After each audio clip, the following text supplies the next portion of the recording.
Civilian evacuations, quarantine corridors, stockpiling routes for critical supplies. These aren't notes from FEMA. They're written into a zombie apocalypse plan stored on U.S. military servers. Drafted by U.S. Strategic Command as a training exercise, CONPLAN 8888 first surfaced publicly in 2011 through FOIA requests. After COVID-19, revisions across the Department of Defense and allied doctrines began shaping how collapse scenarios are studied, drawing from pandemic guidance, logistics shortfalls, and Navidman-level operational changes. The unsettling part isn't the zombies. It's what the plan now reflects. In this episode, we'll show you 3 things most people don't know: how real pandemic lessons reshaped it, where civilians are still left vulnerable, and the contents likely hidden in its classified annexes. Because what started as a joke plan wasn't written for laughs. The document that was never supposed to exist. When the details of CONPLAN 8888 first reached the public, it appeared absurd on its face. A zombie apocalypse plan written by the Pentagon seemed less like strategy and more like the script of a low-budget film. Newspapers joked about it, blogs labeled it a curiosity, and even some service members dismissed it as a gimmick. Yet the truth behind the document was more unusual than the headlines. This was not satire, but an authentic product of U.S. Strategic Command. Drafted in 2010 and formally issued in April 2011, it was built as a JOPS training tool, a way for officers to practice contingency planning without referencing any real country or enemy. In that setting, zombies played a very practical role. They were an impossible adversary, free from the risk of stirring diplomatic outrage or provoking propaganda once the exercise leaked. The plan's introduction even stated bluntly, this plan was not actually designed as a joke. The context of its creation mattered. Training in the Joint Operation Planning and Execution System had to include realistic operational steps: how to mobilize forces, secure installations, maintain supply lines, and direct command authority. But assigning those steps against a real nation often backfired. Drafting scenarios that listed an ally as a potential threat could cause major diplomatic incidents if discovered. Even fictional enemy states carried the risk of later misinterpretation. The zombie framework solved this. With the undead as the designated opponent, instructors could walk students through logistics planning or evacuation procedures without political risk. The absurd mask allowed them to focus on process. What happened next ensured the plan's reputation would grow far beyond its initial purpose. A redacted version was released in 2011 after a Freedom of Information Act request. Instead of disappearing quietly into training archives, the document spread across the internet. Civilian readers now poured through its pages, encountering tables, phases, and contingency steps laid out in matter-of-fact military jargon. Media outlets replayed the most surreal portions, such as rules of engagement distinctions between vegetarian zombies and evil magic zombies. But alongside the humor, the bones of a real planning framework were unmistakable.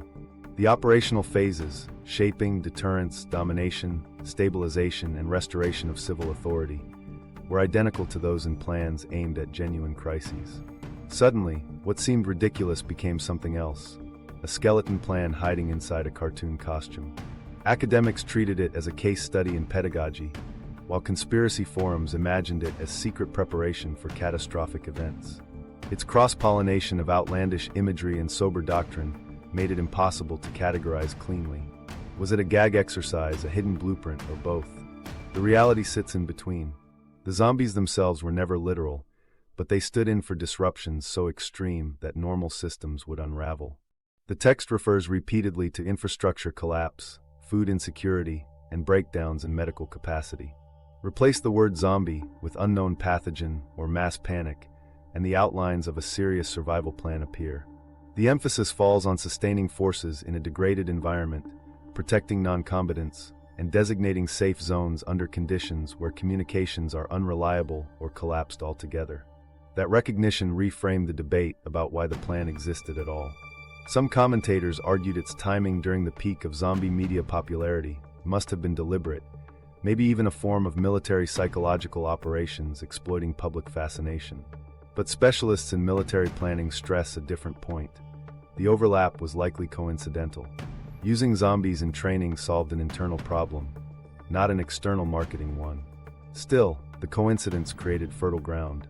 Members of the public who were immersed in cultural fascination with zombies now encountered an official document, mirroring that imagery, and the line between exercise and revelation blurred.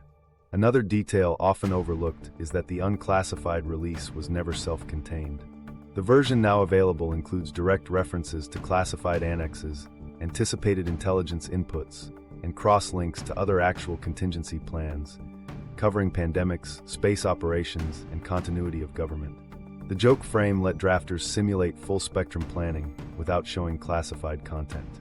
But those references underscored that beneath the theatrical mask, the writers were aligning their training with real operational templates. To outside readers, that raised questions. If this is the unclassified surface, what do the hidden annexes describe? The deeper implication was less about fantasy monsters and more about stress-testing institutions. Imagine a nation losing electricity, healthcare, and transport simultaneously.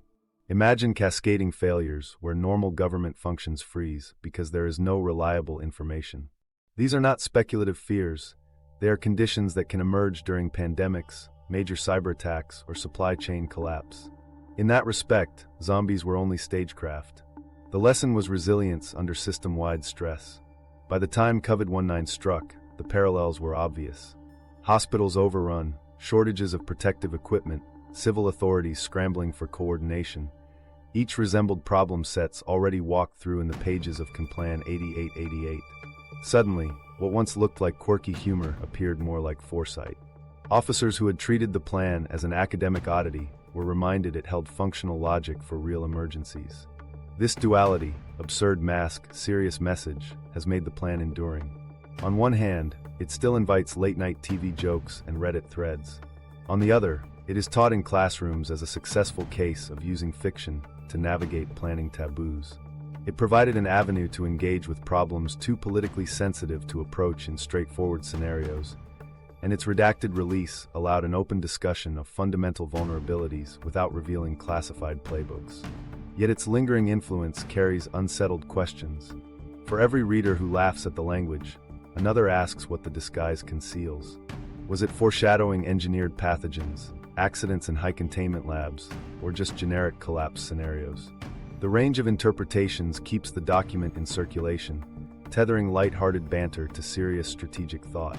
That ambiguity is precisely what has allowed the plan to remain relevant nearly 15 years after its creation. As the years have passed, what began as a niche training product within Afteraction has been steadily re-evaluated. The plan's structure, designating threat phases, establishing secure zones, sequencing forces, mirrors the architecture of modern national defense planning. And because its face is fictional, it continues to avoid the political risks that plague more realistic scenarios. Zombies ensure the plan is never taken literally, yet at the same time, its underlying methods keep feeding into instruction about continuity, logistics, and command authority. That paradox leaves us with a simple observation. The plan was never supposed to exist outside training halls. Yet today it remains in circulation, cited in classrooms, invoked in commentary about national preparedness, and discussed whenever questions arise about how militaries confront collapse. The disguise continues to shape how the content is received and understood, and that raises the immediate question that follows logically. Why keep maintaining a zombie plan in the Pentagon's library at all? From fiction to framework, why the military kept zombies? Instead of fading into obscurity, the so-called zombie plan became a fixture inside professional military education. Its staying power had little to do with pop culture and everything to do with function. The scenario offered what a real nation never could, the impossible enemy. According to its own opening statements, CONPLAN 8888's authors deliberately selected an adversary that could never exist, precisely so no government could accuse the United States of designating them a threat. That neutrality gave instructors space to teach the joint operation planning and execution system without sparking headlines or diplomatic protests. Seen that way, zombies worked less as a joke and more as a mask that produced three specific outcomes. First, the mask shielded training from political fallout. A class labeled around a fictional apocalypse meant officers could draft evacuation orders, martial law provisions, or troop deployments without risking a real leader taking offense. Second, it created room for imaginative solutions. Instructors report that when cadets role-played against zombies, They felt free to brainstorm ideas that would feel reckless if tied to a real adversary.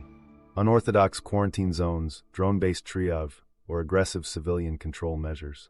Those ideas could then be reframed in terms of pandemics or natural disasters once the exercise concluded. And third, the zombie premise doubled as a public distraction.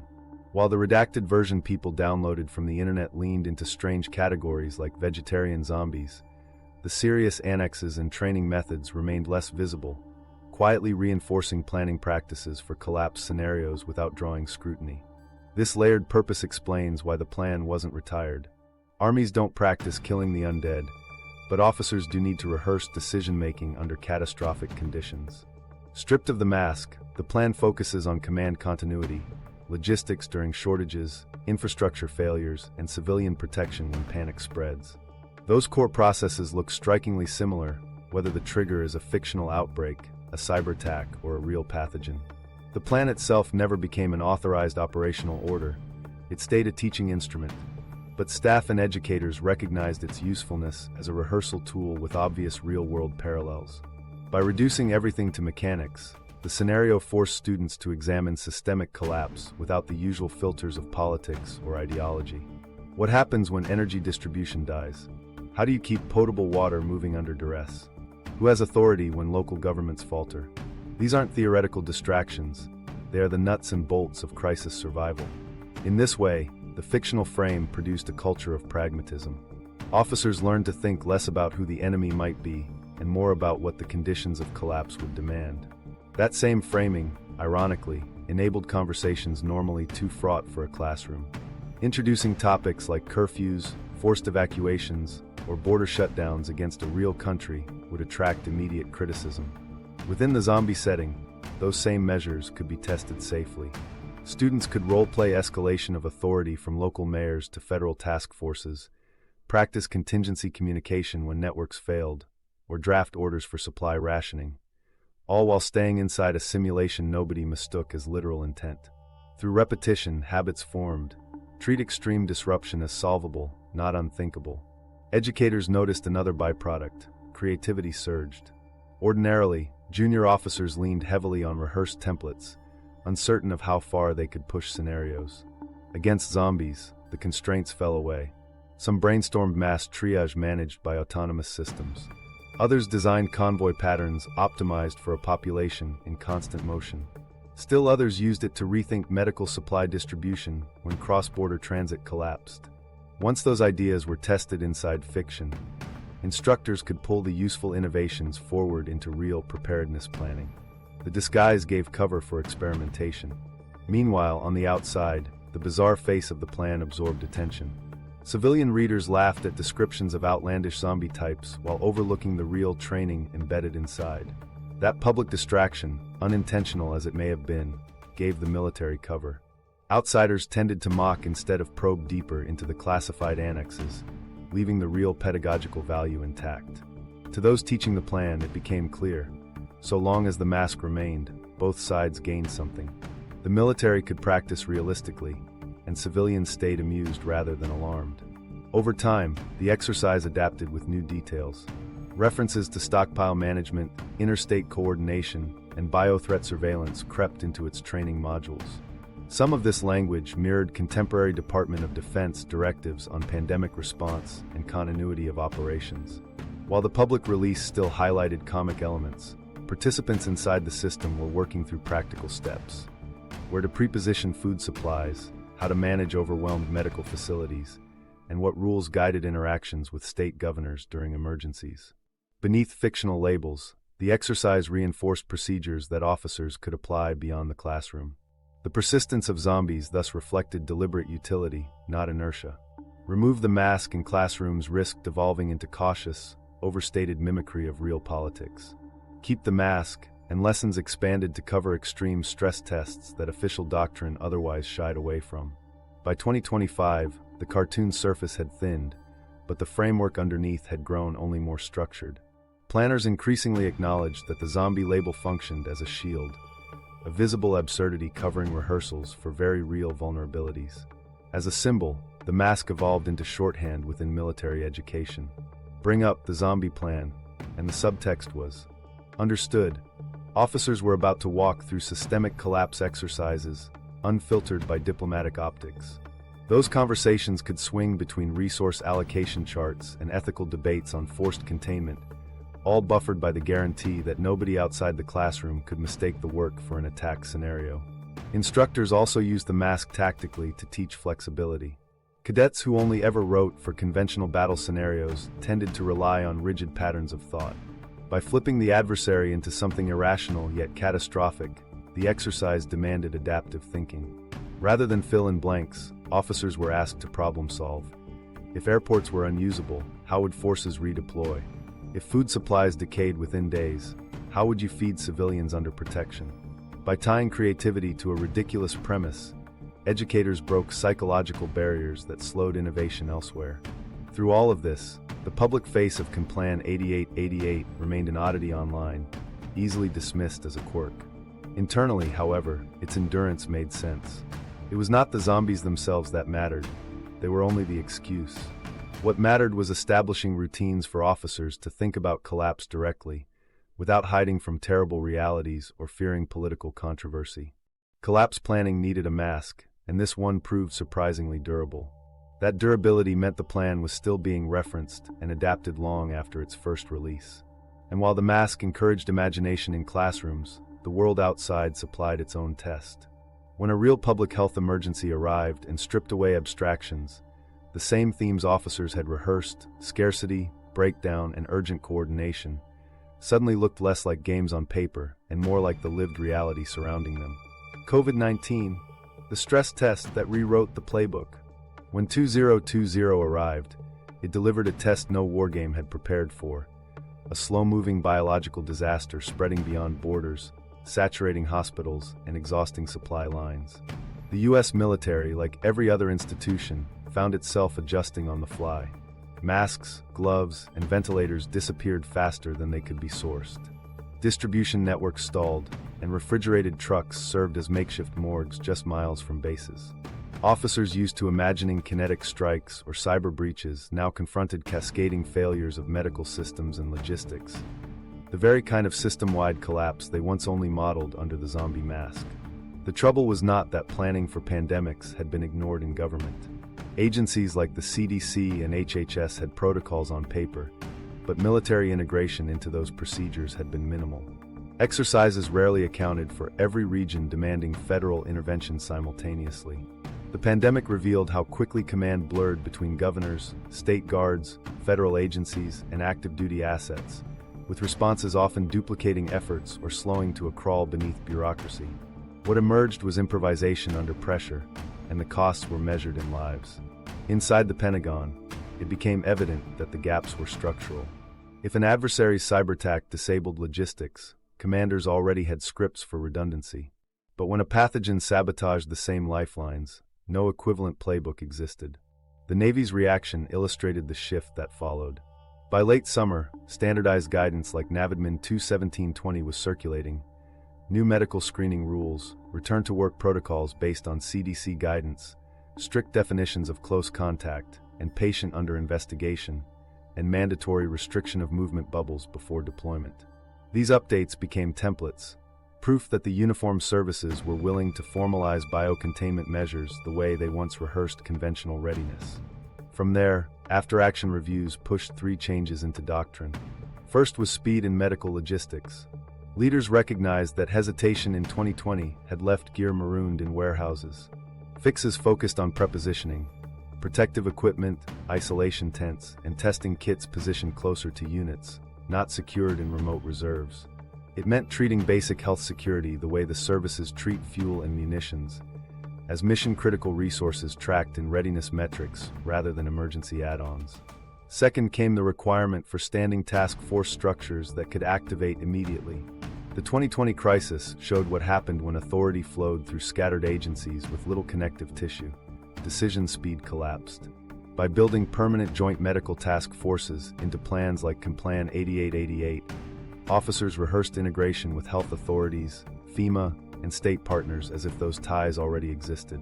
This wasn't a general line-by-line rewrite, but targeted adoption of mechanisms to speed decisions when orders came cascading downward. Third, was the institutionalization of protective bubbles before deployments. NAVADMIN guidance laid this out clearly. Service members had to complete quarantine or restriction of movement sequestration in controlled settings, whether a ship's berthing, a barracks wing, or even private residences evaluated as compliant. What started as an ad hoc emergency measure hardened into doctrine. In practice, this meant units could train against future outbreaks with familiar concepts already embedded in the operating language of commanders. The zombie framework became the quiet vessel for those lessons. Where the text once described logistics convoys defending against contagion-bearing hordes, planners now understood those lines as shorthand for controlled corridors keeping pathogens from spreading between units.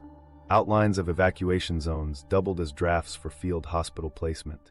The absurd imagery kept the tone politically neutral, while the underlying procedures aligned with the very guidance that force health protection supplements and military instructions were issuing throughout the crisis. Condensing the memory of those chaotic months into doctrine served two purposes. It avoided future improvisation by ensuring personnel practiced around the very failures they had lived through. And it allowed educators to fold the scars of the pandemic into CONPLAN 8888 without announcing a dramatic overhaul to the public. Instead of a banner declaring pandemic plan, the zombie mask absorbed the revisions until classrooms were rehearsing timelines and coordination models sharpened by the COVID test itself. By 2025, the paradox had deepened. The document derided as a comic exercise carried within it structural fixes derived from pandemic failures. It mapped stockpiles, clarified chains of authority between federal and state officials, and normalized quarantine methods once considered extraordinary. For cadets and staff officers, these were no longer far-fetched hypotheticals. They were familiar, repeatable steps. The language stayed tongue-in-cheek, but the content contained some of the clearest outlines of how the military now expects to respond to mass health emergencies. That shift makes its way into how contingency education operates today. Students not only rehearse phases of control but practice embedding medical assets into deployment schedules, protecting supply lines with medical as well as combat logistics, and managing civilian panic when hospital access thins. Every weakness exposed in 2020, ventilator competition, contradictory command authority, scarcity of protective supplies, has been turned into problems to solve in the zombie classroom. For those inside these walls, the humor has worn thin. What matters is that those problems are no longer left to improvisation. The scars of COVID are now institutional memory, written not in Afteraction reports alone, but in the very structures through which planners are trained. The irony is that the only plan frank enough to record those scars still does so in the language of monsters. Beneath the surface, though, the revisions deal with real bottlenecks, real timelines, and real authority divisions. And that directs us to the next and most consequential adjustment: how authority and control are actually divided when every normal channel begins to fail.